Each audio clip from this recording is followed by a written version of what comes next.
We are here to pursue closure, accountability, transparency, and justice for the victims.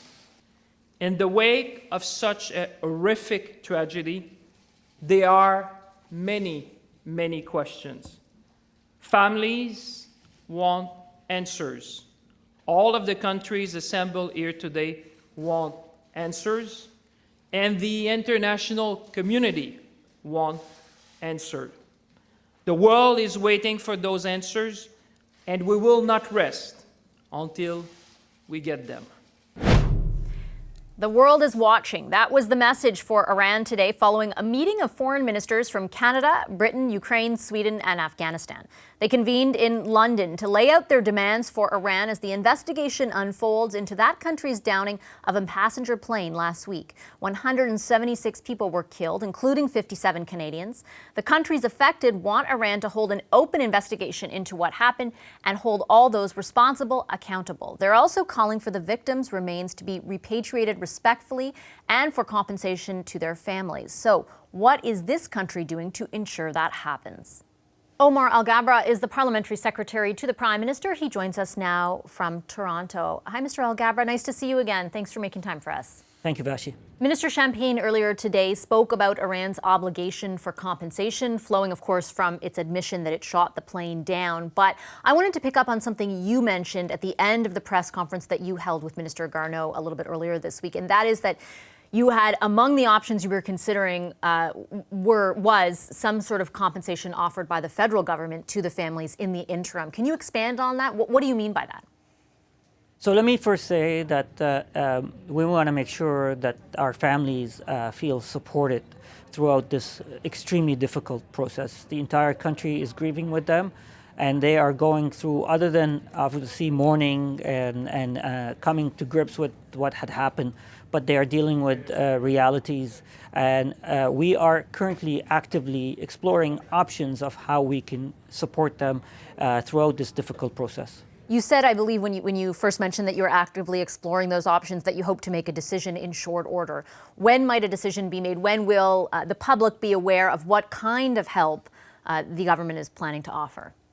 Look, I'm hoping we will come to a decision very soon. I know that the families are anxious and they need different kinds of support. So I can't give you an answer just now because I still really don't know. But what I know is that the decision will be made very quickly. I know you've been speaking with many of those families over the last week, and I'm just wondering, I understand that you can't provide us with the details at this point, but what kinds of things are you hearing that families are in need of? So, there are a lot of logistical issues, other obviously than the grieving process and the sense of loss.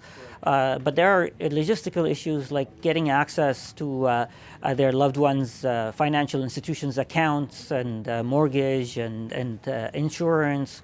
There are issues of the logistical issues of repatriating the remains. There are issues of traveling there. Some families want to go back to Tehran to retrieve their loved ones. So there are a variety of issues, how to deal with, some international students, the students left their belongings behind. Family members who want to come from Iran want to come and visit here. So as you can imagine, there are a lot of logistical issues that the families have so many questions about, and we want to be there for them. The entire country is actually there for them, and we're working throughout these needs and questions. On the issue of repatriating remains, yesterday the ambassador from Ukraine was here in studio, and he said that the Canadian government has asked for help from Ukraine in repatriating the remains of 17 of the victims. Can you confirm that? So I'm not sure about the final numbers yet because the numbers are changing. But we are certainly exploring different options of how we can help the families repatriate the remains. And one of those options, given the complexity, the geopolitical complexity, and given that we don't have a lot of airlines flying into Iran, we know also the obviously Ukrainian Airlines is also very much involved in this situation. So we certainly appreciate help from Ukrainian Airlines in these logistics. The ambassador said that the logistics of it all are actually really difficult and that Iran is not making, I'm paraphrasing, but Iran is not making it any easier. There are many legal complications, for example, where the lack of recognition from Iran about dual citizenship is concerned. Is the Canadian government, does the Canadian government share that perspective? Is Iran facilitating the repatriation of these remains or standing in the way? So, look, this is a very sensitive and important issue. In fact, if you see the 5-point that came out of the London meeting today, the second one was respecting families' wishes in expediting and facilitating the repatriation of loved ones.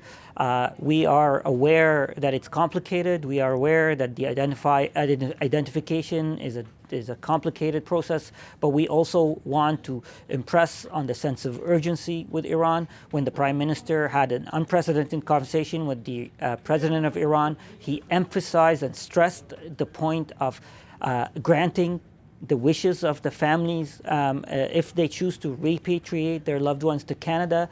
The Iranian president assured the Prime Minister that those wishes will be respected. So we are monitoring this very carefully, and we will support our families in their wishes.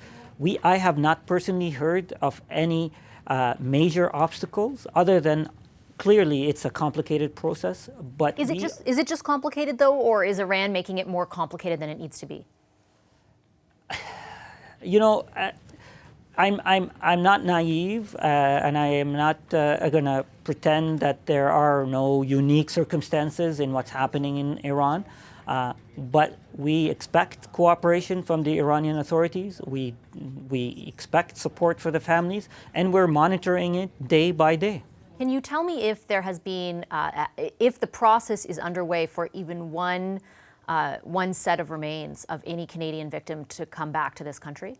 I am aware of perhaps one or two processes that have started for families. So that's 1 or 2 out of 57, though? Yes. Is that a concern to you? Keep in mind that some of the 57 family members want to bury their loved ones in Iran, and those were their wishes. So we must respect those wishes because they also have families in Iran. So we are monitoring this very closely. We are staying in close touch. By the way, we have been in contact with every Canadian family. Our officials have been in contact with every Canadian family, and we are very much aware of their needs and their requirements. So, look, there's obviously, as I said, a complicated identification process that we want to done properly, but we also want to see a sense of urgency in retrieving those remains. So we are monitoring this. We are closely in contact with the families on the ground, even in Iran, in Tehran. We have consular officials there. So, you know, we're monitoring this day by day, in fact, hour by hour, and not naive that maybe some things are getting complicated for inexplicable reasons, but we're pressing the Iranian authorities to heed the wishes of Canadian families. Okay, I'll leave it there. Thank you so much, Mr. Alghabra, for your time today. Thank you very much. That's Omar Alghabra, Parliamentary Secretary to the Prime Minister.